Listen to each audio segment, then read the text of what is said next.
Siapa di Pasar Warisan Pekalan Datu ataupun dipanggil Kedah Nak hari Selasa. Kedah Selasa ni kedah lama-lama lah, sebab dia buka hari Selasa saja daripada pukul 8 pagi sampai pukul 1 tengah hari. Dia bukan sekadar kedai ataupun pasar dia. Dia ada tempat-tempat boleh ambil gambar. Kita tengok pan ni dek. Oi, gula siput tengok. Gula siput besar pun ada pagi-pagi. Lambung. Bagai jadi. Boleh terang. Habis kita ambil lambung. Boleh ambil terang abang. Terang abang. Bagai jadi. Boleh mari bakar. Jadi panas.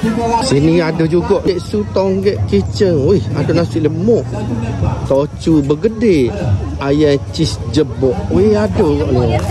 Nasi lemak dah sedap. Sedap. Habis pinggir. Habis pinggir dah. Oh, jual sedap sungguh lah ni. Nasi kabur habis. Oh.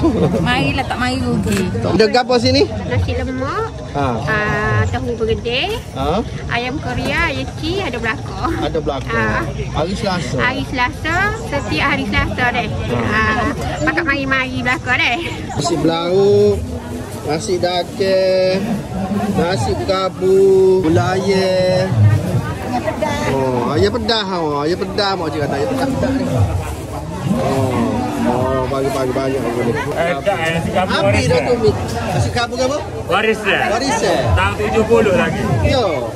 Api dah tu mi. Kalau lewat kita mari serang ada. 50 dah kat raya. Asal lasik pun ada. Jumpa bola kat adik latar. Ayah dekat air. Jangan coket tu. Jangan coket tu. Asal, lasik, nasi belauk, ada belakang. Awak habis dah, mari lewat. Kedai parti setiap pasar di Kelantan ni mesti ada. Kopi Bay. Kopi Bay. Okey. No, Kopi Bay, kedai parti, Pasar Warisan. Selain itu kita tengok pengunjung.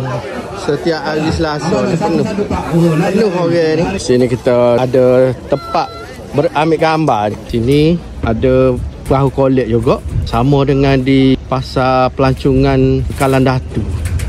Dia ada perkhidmatan untuk river cruise lah. Selain orang pergi Pasar Warisan Pekalan Datu ataupun Kedah Selasa, dia ada juga perkhidmatan boat kolek Ramli Raja Laut. Mana Ramli Raja Laut? Angkat tangan sikit, Ramli Raja Laut. Oh, very